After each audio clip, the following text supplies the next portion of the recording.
much. Let me ask a question.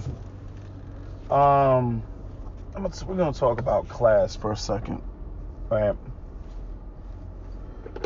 Because black people perplex me when it comes to class a lot of times, right? It's like in one breath, black people will talk about reparations for slavery.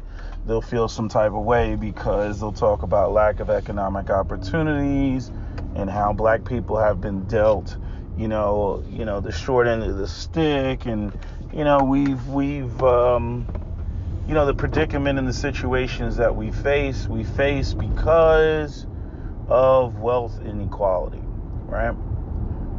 But yet and still, there's this attitude that when you talk about class in the black community, that high class is for white people and low class is for black people.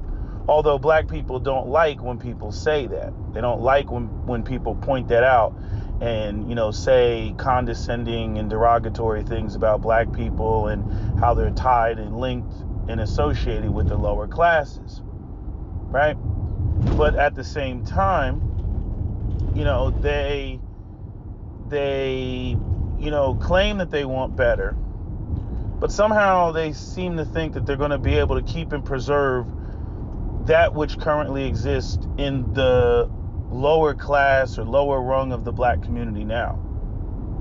It's like people will say that they want a problem corrected, but they don't want you to call it a problem that needs to be corrected. It's like dealing with a fat chick that, she wants, body positivity, but at the same time will have a conversation with you about how she can lose weight to get, more men. But like, she doesn't want to be labeled as fat. And it's like, well, at some point you're going to have to acknowledge, like, if you're trying to lose weight, you're going to have to acknowledge, like, I'm too big. Like, whether you want to call it being fat or not, I'm saying, like, screw the semantics. This is not the way that it should be.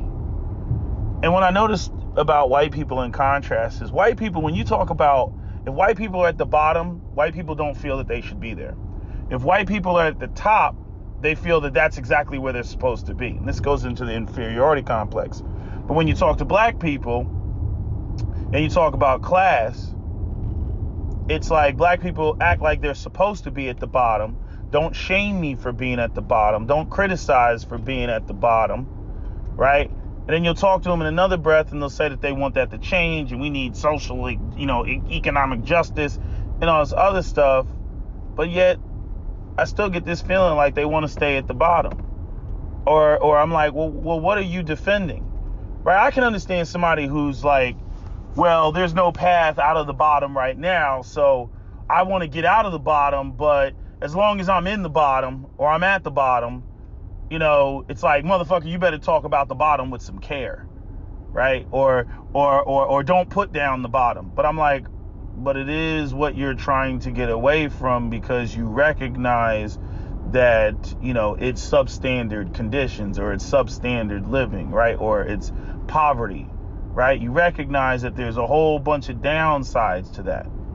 And then you get into the stupid arguments where you'll get people that'll, they want to tell you about how, well, there's people with 2-parent homes and they could end up being serial killers, or they, go off and tell you about how horrible rich people are and how evil they are and they worship Satan and money is the root of evil and how money changes who you are as a person, right? And so I'm like, okay, so why do you want reparations for slavery again?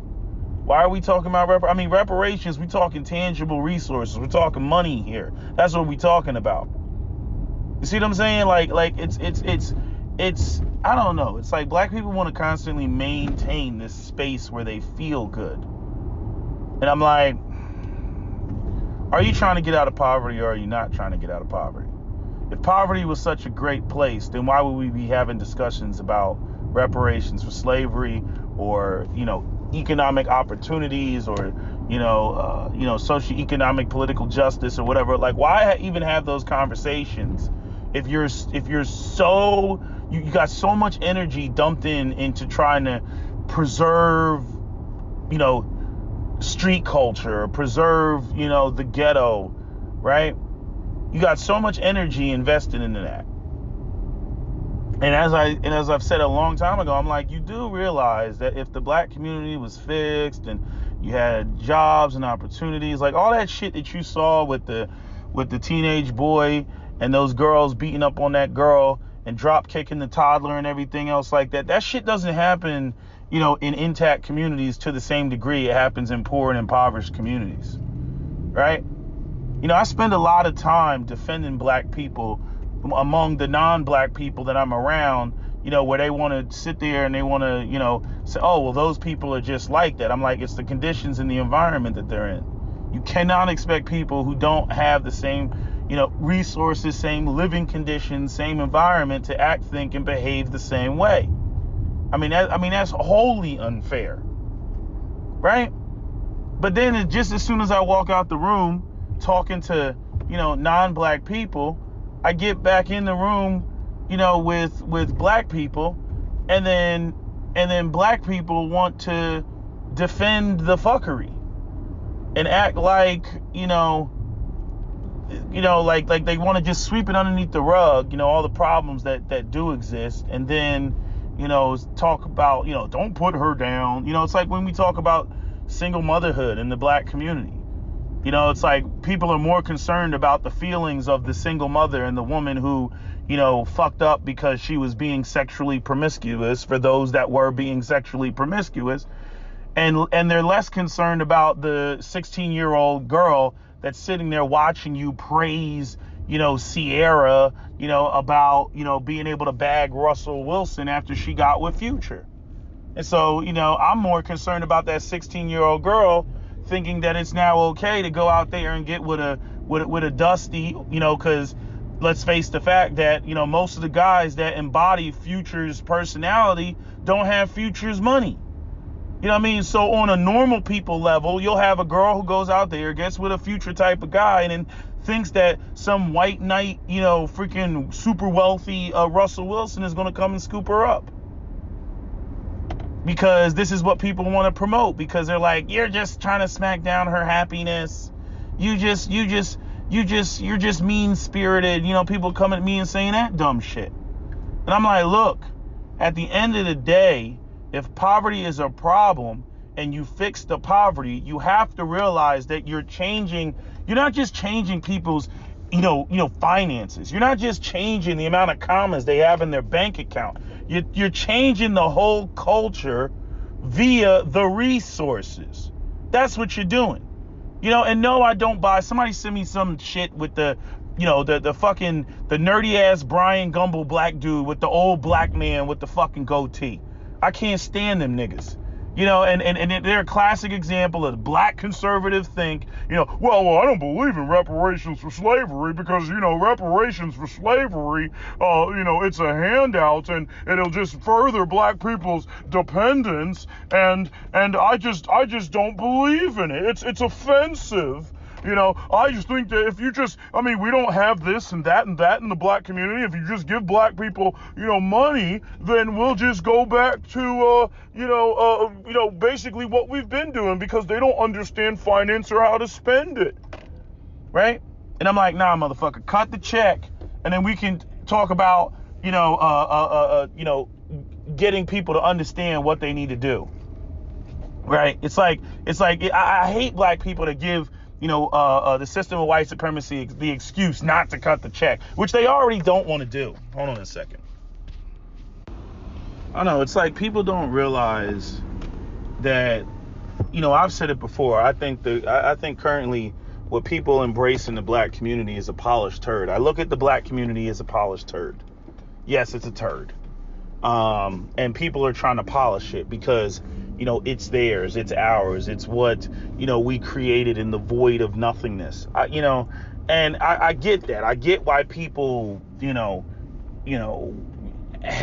cherish it to a degree, and there's certain things. I'm not saying you got to throw out everything, But the reality is if you fix the black community, a lot of the shit that people do, the compensating, like example, like, you know, it's like where people talk about, you know, jerry rigging something or nigger rigging it or something like that. Nigger rig doesn't exist when you got the freaking resources to be able to fix what's broken. You see what I'm saying? Like, certain words wouldn't even fucking exist. Oh, I nigger rigged it. Like, that wouldn't even exist. You know, and even if black people don't say that, that's just some shit that white people say. You know what I'm saying? That wouldn't exist. You know what I'm saying? Like, nobody's running around saying, oh, I chink rigged it. You know what I'm saying? I gook rigged it. Like, nobody says that, but they say, oh, I nigger rigged it. You see what I'm saying? Which tells you right off top, oh, black people don't have no resources. So, you know, since they don't have the resources to fix shit, you know, they just like do some shit like duct tape it together and say it's good and call it good. That doesn't exist in an environment where you have resources to fix the thing, to fix that which is broken. You see? You know, and I know that, I mean, it's like, it's an upward hill battle. Like, if you drop, the whole point of having resources in the black community and talking reparations and slavery is not so niggas could go out there and do the very shit that a lot of people did while rioting and running into stores and buying Gucci bags and fucking, you know, running into Foot Locker and stealing all the sneakers and shit like that. You know, and buying up all the Black and Mild and Newports that you want. That's not the fucking point. The whole point would be, you know, for black people to establish their own businesses, to create their own. You're not buying Nike sneakers, you're creating your own sneaker line and shit like that.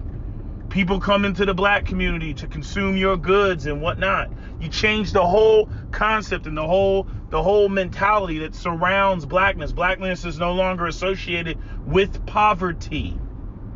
You know, it's like when people talk about Arab Emirates or the Saudis or whatever, like when you see them white robes and shit and dude walking around with the kufiya looking like Arafat and whatnot, you think money automatically, instantaneously. You know what I'm saying? The motherfucker could be the poorest Saudi ever. You instantly go, oh, that nigga got money. He got, I know he got money. You just by seeing it. You know what I'm saying? You know, they don't even rock shit that really like denotes that they have money. You don't see no Arabs walking around with big ass gold chains and shit like that. They got palaces and gold toilets and fucking, you know, Lambos and shit like that. Like, they actually have the shit that has real wealth. Niggas go out here and they buy a chain.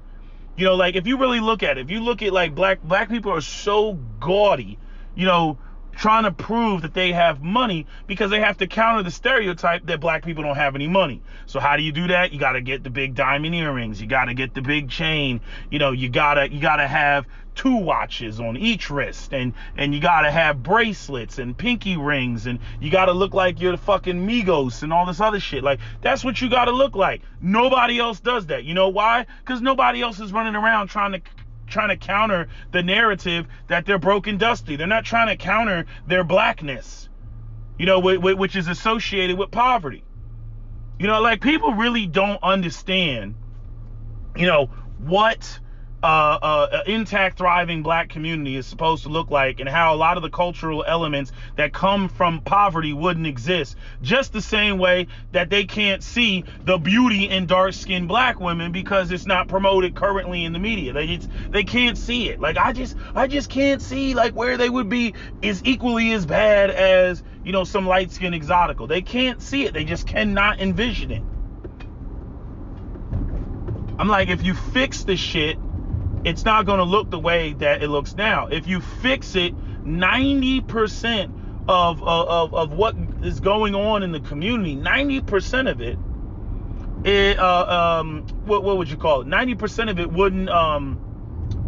wouldn't exist to where you have people who think that this is culturally what it is to be black. You know what I'm saying? All this keeping it real and shit like that. Keeping it real, you know, comes from black people's inability to do certain things. And so they cover it up with, oh man, I'm keeping it real, I'm keeping it authentic. Right? It's like, no, you're not. You're claiming you're keeping it real because you don't have any other alternatives. There is no plan B or alternative pathway to whatever it is you're trying to do. So when you can't do anything, you call it keeping it real. You know, it's like it just this is how we function. I mean, there's no structure in the community, so there's really no structural codes of conduct, you know, tied to people who have businesses and connections and, you know, political affiliations and stuff like that. Like, nobody has to answer to that in the community. So you know, talking to everybody like they're on the same level is keeping it real. You know, I'm telling you, black people are going, like, even if we got reparations of slavery, you know, I think that we would struggle with the concept, the whole structure that comes along with that.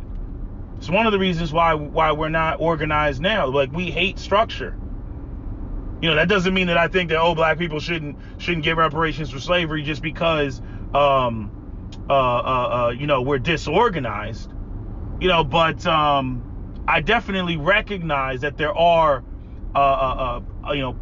problems, you know, because we're coming from, you know, a place of, you know, a broken community, basically what was done to us. You know, it's like when you see, you know, women who get sexually assaulted or men who get sexually assaulted, or, you know, as boys fucking around with them Catholic priests or whatever, you know what I mean? They need therapy. You know what I'm saying? They don't just, like, you don't just bounce back from some shit like that.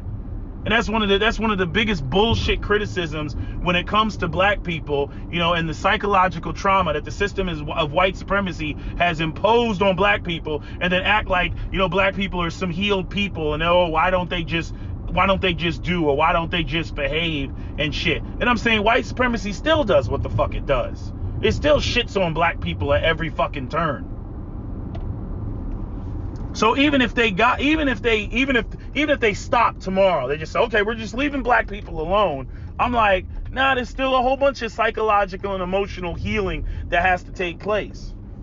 You know what I'm saying? Like, don't make me pull up them racist ass Bugs Bunny and Black Elmer Fudd cartoons. You know what I'm saying? All that shit, you know, again, anti-personal indoctrination. Black people got a lot of shit that they got to overcome. You know, but one of the biggest obstacles, I mean, just at the bare basic level, is that nigga ain't no better than me. It don't matter what his profession, what his ability is. This is what's such bullshit about, you know, the queen, earth mother, goddess, black woman role that they give themselves. You know, every black woman is a queen, and like, as though it just comes out of, like, it's not even a qualified position. They just inherently are that. And then black men are just inherently deficient, inherently broken. But black women are just inherently queens and inherently have, you know, the wisdom of the cosmos to be able to guide the community and guide black men to whatever direction, despite the fact that the community still looks like shit, despite all of their wisdom and all of their awesomeness.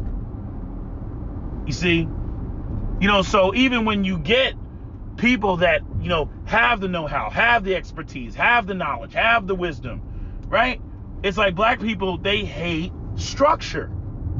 They hate it. And in part, a lot of us hate it because the system of white supremacy is a structure that has oppressed black people. So we tie and connect all structures to oppression. So even when you're trying to organize, you can't organize with a lot of black people because they're anti-structure. This is a problem.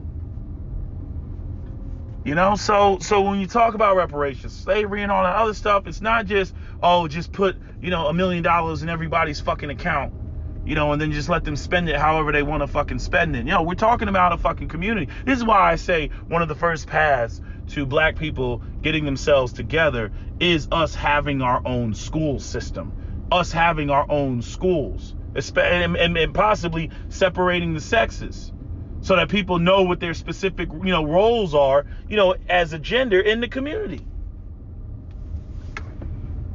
Because you know, again, you know, we're not going to learn what our proper orientation needs to be, you know, in a country. You know, white people, they'll jump up and down and be like, no, we're all one, we need to come together and all this other stuff, and this is divisive, and you're not being American. But again, fuck all that, you know, not practicing what you preach.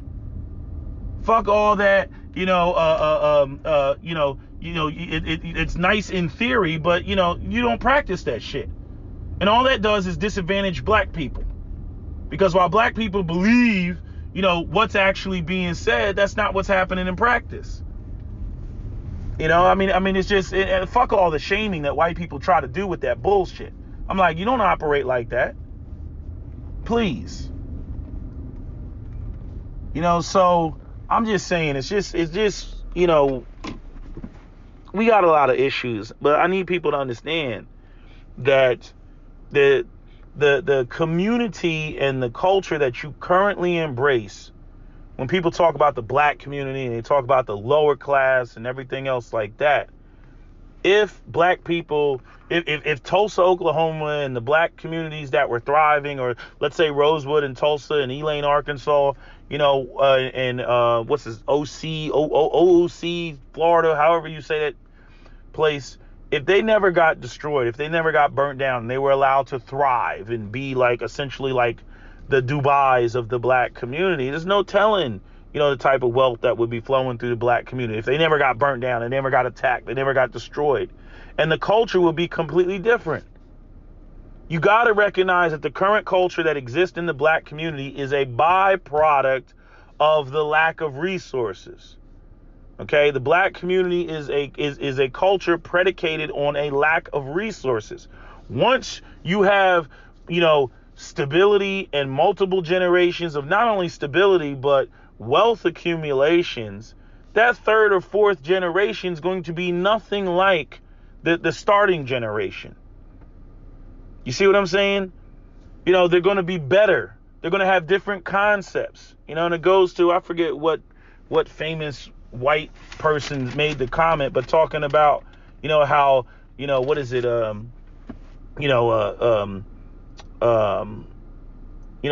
what is it? Like, what is it? Something like, what is it? Weak men, hard times creates, what is it? I'm totally messing up the quote. Y'all gonna look it up as soon as it comes to my mind. But it was something to the effect of,